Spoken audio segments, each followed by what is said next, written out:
Hello everyone, welcome back to the channel. I'm Kris. This is Tecumseh and the Native American Resistance by, I don't know the name of the channel. I'm not sure what it is. Well, I'm stymied, so let's get into the video. In the year By the way, I'm only going to do 15 minutes, so... 1812, a young United States of America declared war on the British Empire and launched a full-scale invasion of Canada. No one expected the poorly defended British colony to hold out against a much larger American foe, and yet it did. Canada's salvation came arguably in the form of one man, Tecumseh. He was fighting for his people, the indigenous tribes of North America. His alliance with the British was out of convenience alone, and his true goal was simple: to create a united native nation across the American frontier and retake the land that had been lost. Welcome to our video on the life of Tecumseh. Shout out to the Ridge... Sorry, I went to, and I know he'll be brought up, I went to William Henry Harrison's home in Vincennes, Indiana, where there's a tulip grove, and they have a little plaque there that shows where Tecumseh showed up, and he had 2 sit-down meetings with him. The actual tulip grove is now a parking lot, but you know, they told me that afterwards. But it's still pretty cool. It's Tecumseh is one of those people that I'm kind of enamored with. I really like him. Love to visit his grave, but I don't really know if they know where it is. I don't know. Anyway, sorry for talking. Wallet for sponsoring this video. Members of our team have been using Ridge wallets for more than a year now, and we elliptic effects on this. Okay, just want to make sure. And using code Kings and Generals. To tell Tecumseh's story from the very beginning, we must explain the world he was born into. Native tribes had inhabited North America for over 12,000 years, but diseases brought upon them by Europeans had apocalyptic effects on their society. By the time the first English pilgrims arrived at Plymouth Rock in 1620, a smallpox epidemic had killed 90% of the local population. By the 18th century, the eastern seaboard was dominated by Britain's 13 colonies, with tribes like the Pequot, Powhatan and Massachusetts all but wiped out and pushed out of their homes. Now peoples like the Odawas, Shawnees, Lenape and the powerful Iroquois Confederacy were on the border of this expansion. Further inland, the French Empire claimed a vast swath of territory from Labrador to Louisiana. It was a sparsely populated land where native tribes exercised full autonomy and were more or less equal partners in the incredibly lucrative fur trade. The French tended not to impose on native territory, and their presence provided a buffer against British expansion. This all changed in 1754, as when the 7 Years' War erupted in North America, England and France found themselves in a war for dominance over the New World, and the natives were forced to pick sides. The 6 nations of the Iroquois declared for England, but nearly all the other local tribes fought alongside the French. The French were ultimately defeated and their territory annexed. The British now ventured inland, occupying formerly French forts along the Great Lakes and Ohio. It was well known that, unlike the French, the British did not come to trade furs, but to flatten and tame the land and displace the natives who hunted and gathered there. As settlers began to trickle westwards and British soldiers treated the locals with contempt, whispers of war began to spread amongst the tribes of the Old Northwest. In 1763, the Odawa chieftain Pontiac created an alliance of 14 tribes and proceeded to wage a bloody and vengeful war upon the British. His native confederacy raised hell, capturing 8 forts along the Great Lakes, killing over 2,000 settlers and 400 soldiers.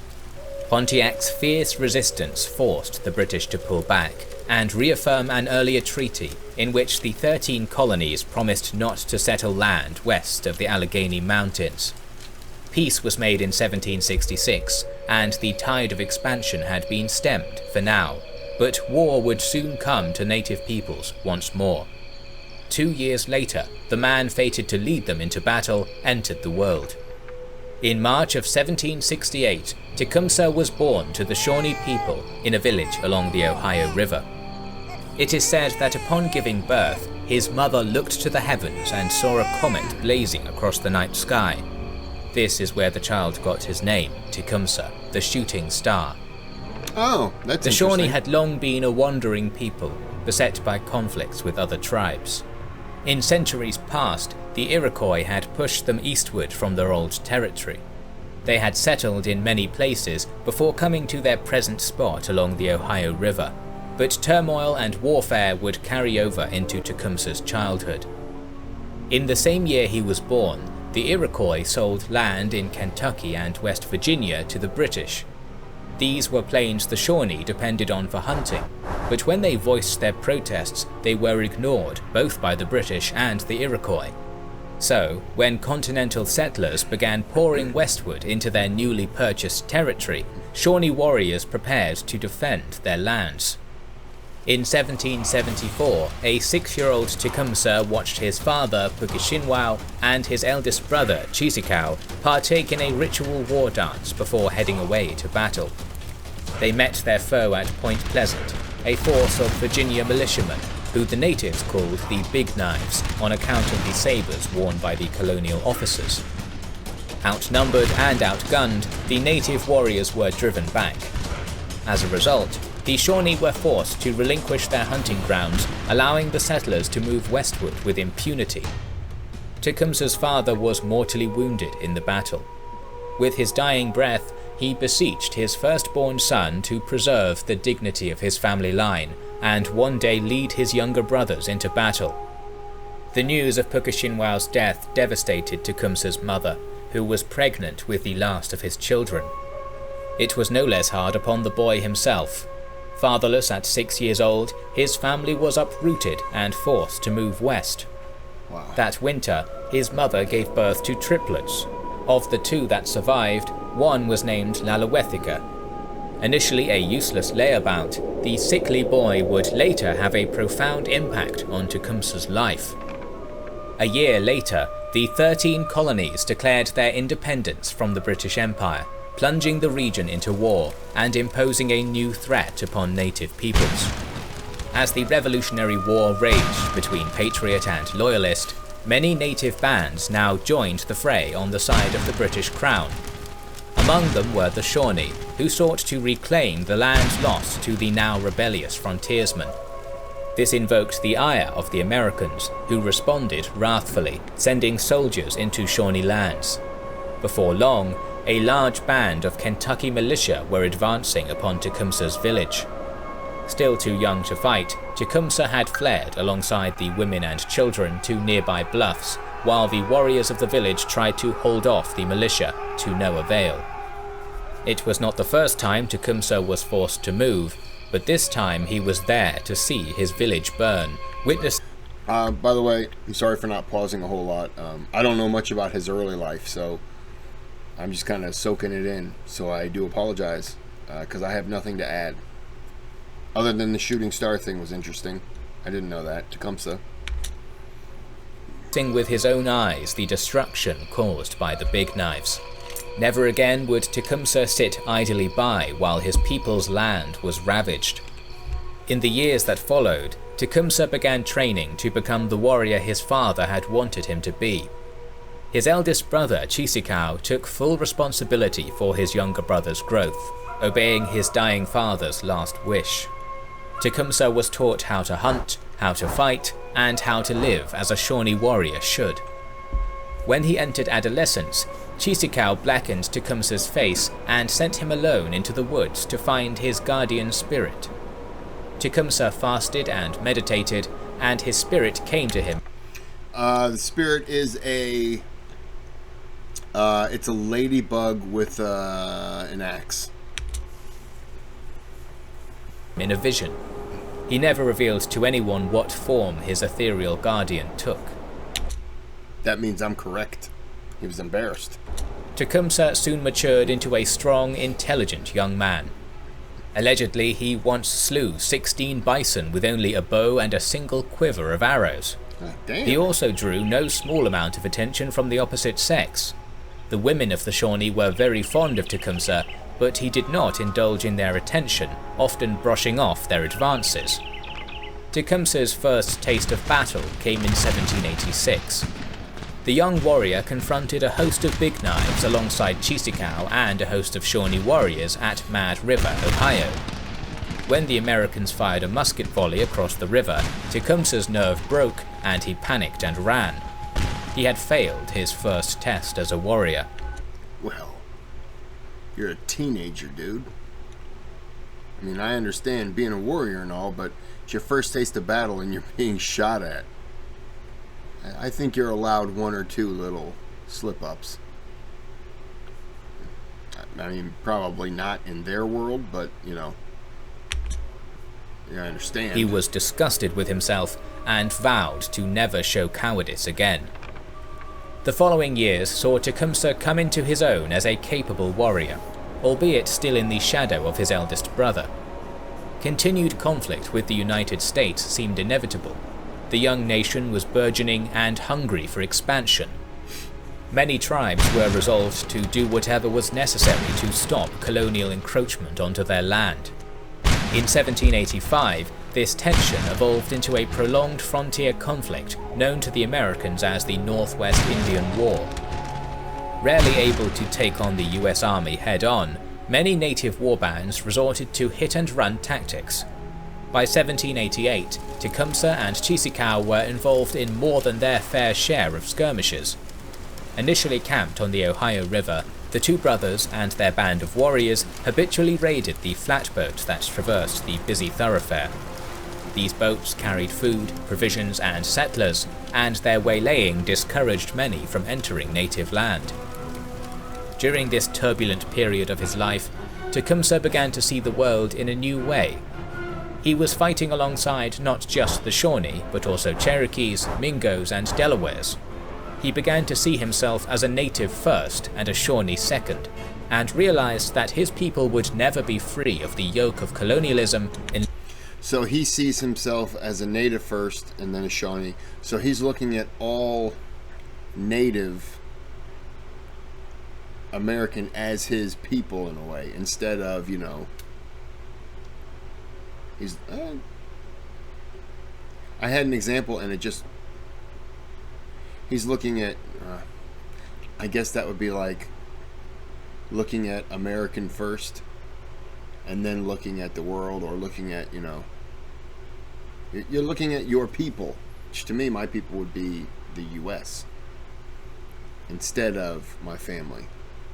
Interesting. What do you think? Okay. She agrees. Lest they banded together as one. He began to detest the idea that any one tribe could sell land to the whites, whatever the consequences it brought upon other tribes. That's very offensive. I think we're Caucasians. I'll let that one slip. Tecumseh came to the revelation that land belonged to no one band, but to all native peoples. Thus, he began to dream of a united and independent nation held together by a shared indigenous identity. In 1791, an alliance of tribes formed to push the Americans back east of the Ohio River. Led by the Little Turtle of the Miami and Blue Jacket of the Shawnee, they fell upon a force of 1,000 US soldiers camped at the Wabash River and massacred them. It is to this day the single greatest victory won alone by native peoples against the Americans. Tecumseh was not at the battle at the Wabash, but certainly took part in the increased back-and-forth raiding that followed in its wake. In September of 1792, Tecumseh and Cheeseekau joined a war party of Cherokees and Creeks and launched an assault upon Buchanan Station in Tennessee. From inside a stockaded blockhouse, 20 frontiersmen were able to hold off 300 native warriors. In this fateful battle, Tecumseh was slain, shot dead by an American soldier through a porthole, while Tecumseh managed to retreat with his life. The loss of his older brother fell hard upon the young Shawnee, but Tecumseh had accomplished what his dying father had beseeched he do all those years ago. His brother trained him and prepared him for this exact moment, for when he would be the leader, so to speak. Among many native groups, leadership was not determined through formal appointment, but by earning the respect of one's peers. In the years that followed Tecumseh's death, Tecumseh had become a fighter of great renown and began to accumulate a small warband loyal to him. By 1794, the Northwest Indian War was nearing its climax. Tecumseh and his warriors joined forces with the Confederacy led by Little Turtle and Blue Jacket, forming a combined army of 1,300 men. Fighting alongside them was a British-led contingent of Canadian militias who had a vested interest in undermining American influence in the region. Together, they faced an army of 2,000 American soldiers on the bank of the Maumee River. In what would later be known as the Battle of Fallen Timbers, the natives were overwhelmed by American gunfire and attempted to retreat behind the walls of the British-held Fort Miami. The British would not let them in, not willing to risk all-out war with the US. Facing a massacre, the natives were forced to scatter. Wouldn't that be a prime example for him down the road to not take sides with the British again? And look, I understand why the British would do it.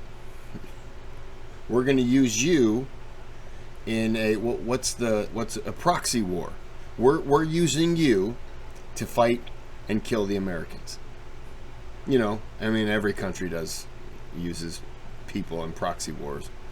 Right now, I'd say the U.S., Russia, and China are probably the three ones that would never go to war with one another, but would certainly use it as a proxy war. Russia and Afghanistan, America contributed to fighting against them. I'm sure Russia did the same thing when it was the U.S. in Iraq. You know, China with the Korean War. So it is what it is. It's right or wrong. But if you're one of the countries used in those proxy wars, you figure you'd no longer trust those people. Just saying. The betrayal Tecumseh suffered at the hands of the British was one he would not forget. Oh, I spoke too soon. My apologies. The engagement at the Fallen Timbers ended the 10-year frontier war, and the United States finally managed to impose their sovereignty over the Old Northwest. Native leaders were compelled to sign the Treaty of Greenville, a document that forced them to recognize large chunks of Ohio and the Great Lakes as American soil. Tecumseh was disgusted by this capitulation and stubbornly refused to sign the treaty. Instead, he retreated with his followers to Buck Creek, where he founded a village. For the next 10 years, Tecumseh bided his time, waiting for the opportunity in which he could make his dream a reality, a dream of a united, self-sufficient native nation. That opportunity would arrive in 1805, when Tecumseh's laggard of a younger brother received a vision from... I'm going to go ahead and end it here. I'll probably go back a little bit. But, yeah, this is pretty good. Tecumseh is a very fascinating person to me. And,